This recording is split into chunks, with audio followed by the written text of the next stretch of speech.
Hello friends, आज हमारी जो क्लास होगी बियरिंग की चैप्टर की लास्ट क्लास होगी। अगर आपने बियरिंग की पिछली क्लासेस आपने नहीं देखी हैं तो आप डिस्क्रिप्शन बॉक्स में जाइए, वहां से आप सारी क्लासेस देख सकते हैं। लिंक आज हम प्रोवाइड करा देंगे डिस्क्रिप्शन बॉक्स में, क्योंकि अगर आप वहां से सारी क्लास बियरिंग चैप्टर की देख लेते हैं तो बियरिंग चैप्टर आपका 95% आपका क्लियर हो जाएगा, जिससे जितने भी इम्पोर्टेंट क्वेश्चन पूछे जा सकते हैं हमने सब करा दिए हैं। और उसके अलावा भी अगर कोई क्वेश्चन बचते तो आप हमें इस नंबर पे आप मैसेज करके पूछ सकते हैं। वैसे हमने आज ग्रुप में बोला था कि आप जितने भी प्रीवियस पेपर में क्वेश्चन हैं एग्ज़ाम पेपर में आए उन क्वेश्चन को आप फ़ोटो भेजिए, लेकिन ऐसा किसी ने किया नहीं। तो अगर ऐसा कोई करता क्वेश्चन वोश्चन सेंड करते तो फिर हम उसको सॉल्व कराते, लेकिन शायद ऐसा इसलिए आप लोगों ने किया हो क्योंकि हर क्वेश्चन आपको आ रहे हों, क्योंकि हमने हर क्वेश्चन यहाँ पे हर क्लास में हमने सॉल्व करा दिया है। तो हो सकता है कोई प्रॉब्लम आपको ना आ रही होगी, क्योंकि अगर आप MCQ लगाएंगे किसी भी बुक से बियरिंग चैप्टर का तो आप 95% क्वेश्चन सही कर लेंगे, ये हमारी तरफ से गारंटी है। और अगर आप किसी भी क्वेश्चन में अगर आप गलत करते हैं, आपको डाउट लगता है, तो इस व्हाट्सएप नंबर पे आप क्वेश्चन भेजिए, हम आपको वहाँ पे सॉल्यूशन देंगे। ठीक है, चलिए यहाँ पे आप डिस्कस कर लेते हैं आज के लाइव टेस्ट के जो हमारा कल लाइव टेस्ट हुआ था उसके क्वेश्चन के डिस्कशन कर लेते हैं। कुछ आपको नया सीखने को मिलेगा, इसलिए वीडियो को अंत तक देखिएगा।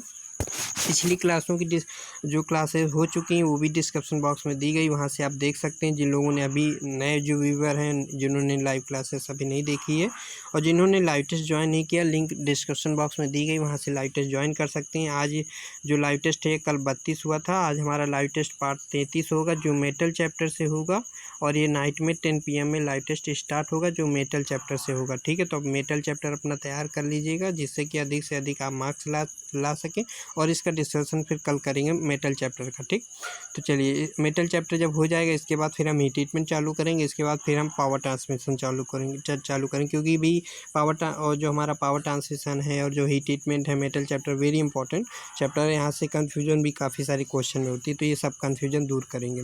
चलिए स्टार्ट करते हैं बिना समय गंवाए हुए। तो यहाँ पे आज हम बात करते हैं, हमारा फर्स्ट क्वेश्चन था इसके बियरिंग उच्च ताप सहन करते हैं तथा हल्के लोड में प्रयोग किए जाते हैं। तो यहाँ पर बताना था वह कौन सी मटेरियल है, बियरिंग मटेरियल है जो उच्च ताप सहन करता है तथा हल्के लोड में प्रयोग किए जाते हैं।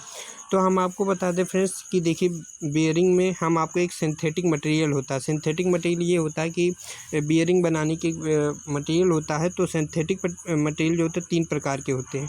एक आपका होता है लेमिनेटेड फिनोलिक्स होता है, दूसरा आपका होता है नायलॉन होता है, तीसरा होता है टेफ्लॉन। ये 3 प्रकार के आप सिंथेटिक मटेरियल होते हैं। ठीक है फ्रेंड्स, तो यहाँ से क्वेश्चन क्या पूछे जाते हैं ये आपको याद रखना। हम केवल एग्जाम में जिस तरह क्वेश्चन पूछे जाते हैं वो केवल पॉइंट बताएंगे, नहीं कि अननेसेसरी आपको हम थ्योरी बताने लगे, वो कुछ नहीं बताएंगे।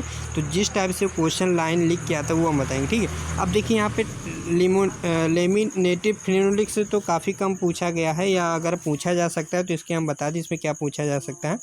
इसमें क्या गुण होता है, ठीक है, इसमें ये गुण होता है कि इस मटेरियल से अगर हमारी कोई भी बेरिंग बनी होगी तो उसमें क्या होगी, उच्च स्ट्रेंथ होगी। क्या होगी फ्रेंड्स, उसमें उच्च स्ट्रेंथ होगी और शॉक प्रतिरोधी क्षमता का गुण होगा। ठीक है, तो अगर पूछा जाए वह कौन सा सिंथेटिक मटेरियल है जिसमें क्या होता है, शॉक प्रतिरोधी क्षमता का गुण होता है तथा क्या होता है उसमें उच्च स्ट्रेंथ होती है। ठीक है, तो उच्च स्ट्रेंथ हमारी किसमें होती है, लेमिनेटेड फिनोलिक्स।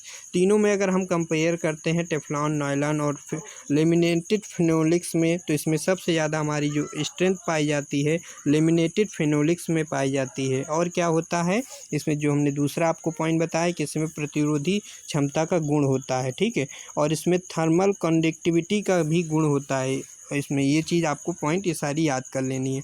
अब यहाँ पे हम इम्पोर्टेंट बताएंगे अब नायलॉन के बारे में। इससे एग्जाम में क्या पूछा जा सकता है। देखिए नायलॉन, ये जो भी आप यहाँ पे देख रहे हैं ये क्या है, सिंथेटिक मटेरियल है, जैसा कि हमने स्टार्टिंग में आपको बताया। ये सभी क्या है, सिंथेटिक मटेरियल है, और ये सभी सिंथेटिक मटेरियल क्या है, सेल्फ लुब्रिकेटिंग मटेरियल है। ठीक है, तो ये सभी क्या है, सिंथेटिक मटेरियल है। और इन्हीं सिंथेटिक मटेरियल को जो 3 टाइप हमने बताए हैं ये क्या, सेल्फ लुब्रिकेटिंग मटेरियल है। तो ये हम हर क्वेश्चन में नहीं बताएंगे कि टेफ्लॉन एक क्या है, सेल्फ लुब्रिकेटिंग मटेरियल है, नायलॉन भी एक सेल्फ लुब्रिकेटिंग मटेरियल है, लेमिनेटेड फिन, ये तीनों हमारे self lubricating material. Self lubricating material क्यों है? क्योंकि हम आपको एक और पॉइंट बता दें कि ये जो मटेरियल है सिंथेटिक मटेरियल, इसमें सबसे ज़्यादा हम प्लास्टिक का उपयोग करते हैं। मतलब कि जब सिंथेटिक मटेरियल जो नायलॉन होता है, टेफ्लॉन होता है, इसमें सबसे ज़्यादा हमारी मात्रा प्लास्टिक की होती है। और प्लास्टिक जब हम इसमें यूज करते हैं सिंथेटिक मटेरियल में, तो उसमें क्या होता है कि इससे हमारी बियरिंग में जंग कम लगती है। इसकी और दूसरा पॉइंट ये है कि इसमें लुब्रिकेशन की आवश्यकता नहीं पड़ती है। और तीसरा पॉइंट है कि जब बियरिंग का ऐसी बियरिंग का जब हम प्रयोग करेंगे तो वहाँ पर आवाज़ कम होगी। तो ये हमने पॉइंट बताया कि सिंथेटिक मटेरियल में मुख्यतः सबसे ज़्यादा कौन सा मटेरियल होता है, वो हमारी प्लास्टिक होती है। और प्लास्टिक का उपयोग क्यों करते हैं? क्योंकि ये इसके प्रयोग से जो बियरिंग होती है जंग प्रतिरोधी हो जाती है, इसमें लुब्रिकेशन की आवश्यकता नहीं पड़ती है, इसमें आवाज़ नहीं आती इसके प्रयोग से। तो ये सब प्रयोग करने से क्या हो जाता है, और ये हमारी सभी सिंथेटिक मटेरियल है। अब जब हमने बताया कि सिंथेटिक मटेरियल में क्या करते हैं, हम प्लास्टिक मिलाते हैं, तो जब हम प्लास्टिक मिलाएंगे तो ये सभी क्या है, सभी में प्लास्टिक पाया जाता है। तो ये जब सभी में प्लास्टिक पाया जाए तो सभी क्या होंगे, इसमें लुब्रिकेशन, अगर इससे बनी हमारी बियरिंग होगी तो उसमें लुब्रिकेंट की डालने की ज़रूरत नहीं पड़ेगी। मतलब क्या हो जाएगा कि वो हमारी सारी सेल्फ लुब्रिकेटिंग मटेरियल होगी। ठीक, ये हमने आपको बताया। अब दूसरा पॉइंट यहाँ से आपको पता होना चाहिए कि अब हम यहाँ से नायलॉन के बारे में बताते हैं। नायलॉन का प्रयोग कहाँ करते हैं? इसका प्रयोग जब आपसे पूछा जाए, डायरेक्ट क्वेश्चन में दिया होगा कि यह बियरिंग हल्के कार्यों के लिए प्रयोग करते हैं, और मतलब वह किस मटेरियल की बनी होती है। तो ये इस टाइप से यहाँ पे अगर आपको ऑप्शन दे दे तो वहाँ पर हम राइट आंसर नायलॉन का प्रयोग, मतलब नायलॉन से जो बनी बियरिंग होती है वह हल्के कार्यों के लिए, या मतलब बोल सकते हैं हल्के लोड के लिए प्रयोग की जाती है। ठीक है, तो ये पॉइंट हो गया। दूसरा पॉइंट, अब टेफ्लॉन के बारे में बताते हैं। टेफ्लॉन के बारे में क्वेश्चन क्या पूछा जाएगा कि यह उच्च ताप सहन करता है। टेफ्लॉन क्या है? उच्च ताप सहन करता है। मतलब कि टेफ्लॉन से बनी जो बियरिंग होगी उसमें क्या होगा, उच्च तापमान सहेगा। और देखिए सेल्फ लुब्रिकेटिंग सभी होंगी, इसमें भी हमारे लुब्रिकेंट की ज़रूरत नहीं होगी, इसमें भी नहीं होगी, इसमें भी होगी। तो टेफ्लॉन क्या है, इसमें उच्च तापमान सहने की आवश्यकता पड़ेगी। मतलब कि क्या है कि सहन कर लेगा। इसका मतलब है कि जब कभी शाफ्ट हमारी बेयरिंग के मध्य अगर फ्रिक्शन ज़्यादा हो रहा है, तो अगर टेम्परेचर ज़्यादा हो रहा है तो इसको टेम्परेचर को वहन कर लेगा। और दूसरा पॉइंट है कि इसमें रासायनिक प्रभाव नहीं पड़ता। तो टेफ्लॉन से आपके दो पॉइंट आपको निकल के आते हैं। एक पॉइंट आपका ये निकल के आता है कि इसमें रासायनिक गुण का प्रभाव नहीं पड़ता है। दूसरा क्या है, ये उच्च तापमान को सह लेता है। ठीक है, तो ये दो पॉइंट हो गए। अब इससे रिलेटेड जो भी क्वेश्चन बनते हैं हम आगे इस वीडियो में डिस्कस करेंगे, इसलिए वीडियो को अंत तक देखिएगा। हम किसी भी चीज़ को बार बार रिपीट इसलिए करते हैं क्योंकि जो जिन लोगों को नहीं याद है वो याद हो जाएगा, है ना। तो यहाँ पे क्वेश्चन देख लेते हैं। इसके बियरिंग उच्च तापमान सहन करते हैं तथा हल्के लोड में प्रयोग करते हैं, ये पूछा गया था। तो देखिए यहाँ पे उच्च तापमान कौन बियरिंग किस मटेरियल के सहते, तो वो हमारी टेफ्लॉन होती है। तो टेफ्लॉन से जो हमारी बियरिंग बनती है उसमें हमारी अधिक तापमान सहन करने की क्षमता होती है। ठीक है, और ये इम्पोर्टेंट है, और इसमें रासायनिक प्रभाव नहीं पड़ता है। ठीक है, ये आपको याद रखना है। दूसरा है, यहाँ पे नेक्स्ट क्वेश्चन देख लेते हैं। बुलनोज स्क्रैपर द्वारा किस बियरिंग की स्क्रैपिंग की जाती है, तो स्प्लिट बियरिंग की स्क्रैपिंग की जाती है। स्प्लिट बियरिंग हमारी दो भागों में बनी होती है, और इसका प्रयोग कहाँ करते हैं, जब बहुत बड़ी शाफ्टों को हमें घुमाना हो, बहुत बड़ी शाफ्ट के लिए वहाँ पर हम स्प्लिट बियरिंग का प्रयोग करते हैं। जब बहुत बड़ी शाफ्ट हो उसको सपोर्ट करना हो तो वहाँ पर स्प्लिट बियरिंग का प्रयोग करेंगे। रोलर बियरिंग का प्रयोग कहाँ करेंगे, जब हाई लोड के लिए करते हैं ना, high load and high speed, वो उसके भी टाइप हमने बताए थे आपको। बॉल बीयरिंग का प्रयोग high speed and come load के लिए करते हैं। सेल बीयरिंग का प्रयोग भारी कार्यों के लिए करते हैं ना, ये हमने आपको पिछले वीडियो में डिस्कस करा दिए। रोलर बीयरिंग का संपर्क बिंदु कैसा होता है, हमने आपको बताया था। जो रोलर बीयरिंग होता है वो रोलर ऐसे होता है ना, गोल होता है। तो इसका जो कॉन्टैक्ट एरिया होता है, जब इसको हम किसी ज़मीन पे रख देंगे, मान लो ये हमने ये रोलर है, इसको हमने ज़मीन पे रख देंगे, तो इसका कॉन्टैक्ट एरिया कैसा बनेगा, लाइन बनेगा। एक लाइन से इसकी कॉन्टैक्ट एरिया बन जाएगी। अगर हम किसी बॉल को, गेंद को रख दें, उसका पॉइंट का जो कॉन्टैक्ट एरिया बनेगा कैसा, कि एक पॉइंट बनेगा, एक पॉइंट में निशान बनेगा धरातल पर, पृथ्वी पर। ठीक है, ज़मीन पर अगर हम एक रोलर रखेंगे तो कॉन्टैक्ट एरिया हमारा लाइन बनेगा, अगर हम बॉल को रखें तो कॉन्टैक्ट एरिया हमारा पॉइंट बनेगा। तो यहाँ पे पूछा गया था रोलर बीयरिंग का संपर्क बिंदु, तो यहाँ कैसा होता है, रोलर बीयरिंग संपर्क बिंदु हमारा यहाँ पे लाइन होता है। Right answer A option. Next question है यहाँ पे, जहाँ शाफ्ट सही सीध में ना हो वहाँ पर कौन सी बीयरिंग प्रयोग होती है। बहुत अच्छे से हमने डिस्कस किया था। यहाँ पर हमारी शाफ्ट सीध में ना हो वहाँ पर हम सेल्फ अलाइनमेंट बीयरिंग का प्रयोग करते हैं। ये हमारी बॉल बीयरिंग के अंतर्गत भी आती है और रोलर बीयरिंग के भी अंतर्गत आती है। ठीक है, ये वाली बीयरिंग। नेक्स्ट है हमारा बॉल बीयरिंग का संपर्क बिंदु कैसा होता है। तो हमने बताया बॉल बीयरिंग ऐसे, इसका पॉइंट कैसा आएगा, ज़मीन पर हमारा पॉइंट में निशान आएगा। तो इसका राइट आंसर हमारा बी आ जाएगा। नेक्स्ट क्वेश्चन है हमारा, बॉल बीयरिंग का बोर साइज लिया जाता है। बॉल बीयरिंग का बोर साइज हमारा इनर रेस से लिया जाता है। एक आपका इनर रेस होता है जिसमें हम शाफ्ट फिट करते हैं ना, तो वहाँ से हम बॉल बीयरिंग का जो बोर साइज लेते हैं वो इनर रेस से लेते हैं। ठीक। नेक्स्ट क्वेश्चन है हमारा, 10 नंबर के बीयरिंग बोर का व्यास कितना होता है। तो हमने आपको बताया था, जब आपका 4 नंबर से ऊपर का, अगर आप किसी 4 नंबर से अगर ऊपर बीयरिंग नंबर, किसी भी बीयरिंग नंबर का अगर साइज पूछे तो उसमें हम 5 का गुणा कर देते हैं। हमने आपको बताया था कि 00, 001, 002, 003, 004। जीरो का हमने बताया था 10 mm, 12, ये आपको याद कर लेना, 10, 12, 15, 17 और फिर 20, लास्ट में क्या है इसके लिए 20। इनका मतलब ये है फ्रेंड्स कि 00 बीयरिंग नंबर के लिए जो साइज होगा हमारा क्या होगा, जो बीयरिंग का बोर होगा साइज होगा वो हमारा 10 mm होगा। 0 नंबर, क्योंकि जो बीयरिंग है ना नंबर में दर्शाते हैं, तो अगर 0 नंबर 1 लिखा है कहीं पर, इसका मतलब ये है कि जो बीयरिंग का साइज है वो हमारा 12 mm है। और 12 mm क्या है, वो बीयरिंग का बोर का साइज है। बोर कौन सा, जो हमने इनर रेस लिया है, इनर रेस का वो साइज है 12 mm। ठीक।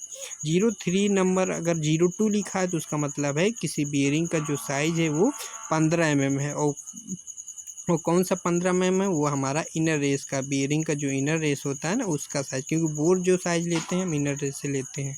तो इस प्रकार से याद करना। अगर आपसे पूछ लेता है 5 से अधिक, 5, 6, 7, वहाँ पर हम 5 का गुणा कर देते हैं ना, तो यहाँ से तो बीयरिंग का साइज निकल के आ जाता है। अब यहाँ पे पूछा गया था 10 नंबर का, तो 10 नंबर में हम 5 का गुणा कर देंगे तो 50 आ जाएगा। तो बीयरिंग का जो बोर का साइज होगा वो क्या होगा, 50 mm। ये क्या होगा, जो हमारा बीयरिंग होगी उसका इनर रेस का साइज होगा 50 mm। नेक्स्ट क्वेश्चन है, यह एक सेल्फ लुब्रिकेटिंग मटेरियल है, इनमें बीयरिंग में लुब्रिकेशन की आवश्यकता नहीं होती। देखिए ये जो क्वेश्चन है इसमें क्या हम बता दें आपको, थोड़ा सा मिसप्रिंट है क्योंकि आपको कन्फ्यूजन है। ये जो भी मटेरियल है ये क्या है, सभी क्या है, सेल्फ लुब्रिकेटिंग मटेरियल। ये आपको हमने पीछे बताया। और जहाँ पर सेल्फ लुब्रिकेटिंग मटेरियल है मतलब कि उसमें हमारी लुब्रिकेंट डालने की ज़रूरत नहीं है। अच्छा क्यों है इसमें लुब्रिकेंट मटेरियल क्यों है, सेल्फ लुब्रिकेटिंग मटेरियल क्यों है, क्योंकि ये सभी क्या सिंथेटिक मटेरियल से बने हुए हैं। और सिंथेटिक मटेरियल में हम प्लास्टिक ज़्यादा मिलाते हैं। जहाँ पर हम प्लास्टिक मिलाते हैं वहाँ पर क्या है, जंग लगने की संभावनाएँ कम हो जाती हैं, वहाँ पर लुब्रिकेशन की आवश्यकता नहीं पड़ती है, वहाँ पर आवाज़ कम होती है, ये फ़ायदे होते हैं। तो यहाँ पर अब जिसे पूछा गया है कि यह एक सेल्फ लुब्रिकेटिंग मटेरियल है, इसके बने लुब्रिकेशन की आवश्यकता नहीं होती है, तो इसके आगे आप लिख लीजिएगा कि यह हल्के कार्यों के लिए प्रयोग की जाती है। मतलब हल्के कार्यों के लिए मतलब ये हुआ कि हल्के लोड के लिए। तो हल्के लोड के लिए हमने आपको बताया था नायलॉन। तो एग्ज़ाम में जब पूछा जाएगा आपसे, तो एग्ज़ाम में पूछा जाएगा कि यह एक सेल्फ लुब्रिकेटिंग मटेरियल है, इसके बने बीयरिंग में लुब्रिकेशन की आवश्यकता नहीं होती है, और यह हल्के कार्यों के लिए प्रयोग की जाती है, मतलब कि हल्के लोड के लिए प्रयोग की जाती है। वो तो बताइए वो कौन सा मटेरियल, तो वो हमारा नायलॉन मटेरियल। क्योंकि अगर इतना लिखा हुआ तो फिर हमारा टेफ्लॉन भी सही हो रहा है, नायलॉन भी सही हो रहा है ना, क्योंकि इसमें भी हमारी लुब्रिकेशन की आवश्यकता नहीं होती है, नायलॉन में भी नहीं होती है, और सिंटेड अलॉय में भी नहीं होती है। तो ये हमारा राइट आंसर क्या पे होगा, नायलॉन होगा। वैसे अकॉर्डिंग टू यहाँ पे टेफ्लॉन भी सही हो जाएगा ऑप्शन के अकॉर्डिंग, लेकिन यहाँ पे क्वेश्चन में स्प्रिंट, आपको क्वेश्चन क्या कर लेना है, या हल्के लोड के लिए उपयुक्त है, यहाँ पे क्वेश्चन में आपको लिख लेना। तो यहाँ पे हल्के लोड के लिए यहाँ पे नायलॉन होगा, अगर पूछा जाए हल्के लोड के लिए नायलॉन। अगर उच्च तापमान सहन करता है तो टेफ्लॉन के 2 गुण हमने बताए, याद रखिएगा। टेफ्लॉन के अंदर 2 गुण होते हैं, क्या होते हैं, यह उच्च तापमान सहन करता है, दूसरा गुण क्या होता है कि यह इसमें रासायनिक गुण का प्रभाव नहीं पड़ता है। ये 2 चीज़ आपको याद रखनी है। यहाँ से क्वेश्चन अगर आ जाता है ना तो अधिकतर कैंडिडेट यहाँ पे गलत कर लेते हैं क्वेश्चन। ये चीज़ें अगर आप याद रखोगे तभी आप ऊपर जाओगे मार्क्स में, ठीक है, क्योंकि यहाँ से क्वेश्चन गलत हो जाते हैं। सेंसिटिव ड्रिलिंग मशीन के स्पिंडल में कौन सी बेयरिंग प्रयोग की जाती है? तो वहाँ पर हमारी बॉल बेयरिंग यूज की जाती है। अगर यहाँ पे पूछे केवल ड्रिल मशीन के स्पिंडल में, तो भी हमारा राइट आंसर बॉल बेयरिंग। तो सेंसिटिव ड्रिलिंग मशीन के स्पिंडल में कौन सी बेयरिंग यूज की जाती है? बॉल बेयरिंग यूज की जाती है। बॉल बेयरिंग का घर्षण कम होने का कारण है, देखिए यहाँ पे अच्छा सा क्वेश्चन है यहाँ पे, और एग्जाम में इस टाइप के क्वेश्चन आ सकते हैं। तो यहाँ पे ग्रीस है, संपर्क क्षेत्र है, बेयरिंग धातु। देखिए यहाँ पे हम देखते हैं सबसे ज़्यादा क्या सही है। यहाँ पे पूछा गया है बॉल बेयरिंग घर्षण कम होने क्या कारण। तो आप जानते हो बॉल बेयरिंग और बुश बेयरिंग में घर्षण क्यों अधिक होता है, सेल बेयरिंग में फ्रिक्शन क्यों अधिक, क्योंकि वहाँ पर जो हमारा कांटेक्ट एरिया वो ज़्यादा होता है। जो हमारी बुश बेयरिंग होती है उसमें बुश बेयरिंग और शाफ्ट के मध्य क्या होता है, फ्रिक्शन ज़्यादा होता है। वहाँ पे जो टच होता है ना, मतलब कि जो प्रत्यक्ष होता है वहाँ पे ज़्यादा टच होता है। बुश बेयरिंग और शाफ्ट आपस में ज़्यादा टच करते हैं, उनका कांटेक्ट एरिया ज़्यादा होता है। जबकि बॉल बेयरिंग और शाफ्ट के मध्य कांटेक्ट एरिया केवल एक पॉइंट का होता है। मतलब ये हमारी अगर शाफ्ट है और इसके बीच में हमारी बॉल बेयरिंग लगी होती है, इसमें जो हमारा टच करेगा वो केवल बॉल टच करेगी। बॉल जब हमारी बॉल बेयरिंग घूमेगी तो ये भी हमारी बॉल बेयरिंग तो क्या है, सपोर्ट करती है हमारी। जब शाफ्ट घूमेगी तो यहाँ पे केवल जो कांटेक्ट एरिया होता है केवल पॉइंट का होता है। तो पॉइंट की वजह से ही हमारा क्या संपर्क, जो कांटेक्ट एरिया होता है इसी को हम बोलते हैं। तो यहाँ पे कांटेक्ट एरिया जो बॉल बेयरिंग का है वो बहुत कम होता है। इसकी वजह से हमारा क्या होता है, फ्रिक्शन बहुत कम होता है। तो राइट आंसर हो जाएगा हमारा कांटेक्ट एरिया। चलिए, ये 10 क्वेश्चन थे। तो 10 क्वेश्चन से ज़्यादातर हमने उससे रिलेटेड सारे क्वेश्चन सॉल्व करा दिए हैं। तो वीडियो अच्छा लगा हो तो लाइक कीजिएगा। आप लोग शेयर नहीं करते, देखिए कितने व्यू कम आ रहे हैं, पता नहीं है इतनी मेहनत करने के बाद भी। तो वीडियो को शेयर जरूर कीजिएगा। अभी पिछली क्लासेस आप देख लीजिए, 180 के आसपास लोग देख रहे हैं। और उसे आप अगर जो भी लोग देख रहे हैं तो मुझे पता है आपको बहुत कुछ सीखने को मिल रहा होगा। ठीक है, आप देखते रहिए, जितने लोग भी देखते रहें, हम आपके लिए वीडियो बनाते रहेंगे। लोग देखें चाहे ना देखें, लेकिन हमें पता है जो हमारे लाइव टेस्ट में जुड़े हैं उनको हम वीडियो प्रोवाइड कराते रहेंगे, जिससे कि जो लाइव टेस्ट दे रहे हैं उनको जो क्वेश्चन में प्रॉब्लम आ रही है उनकी प्रॉब्लम को सॉल्व करना हमारी जिम्मेदारी है। क्योंकि आपने जो भी रुपए दिए हैं मेहनत से दिए हैं, तो हम आपको उन मेहनत की कदर करते हैं। ठीक है फ्रेंड्स, तो वीडियो को जरूर शेयर कीजिएगा, लाइक कीजिएगा, कमेंट करके बताइएगा वीडियो कैसा था। जो आज का लाइव टेस्ट का पासवर्ड आपको वीडियो मिल गया होगा। लाइव टेस्ट 10 PM में स्टार्ट होगा, चैप्टर हमारा मेटल होगा। तो अपना ख्याल रखिएगा। ठीक है फ्रेंड्स, बाय बाय, फिर मिलते हैं कल।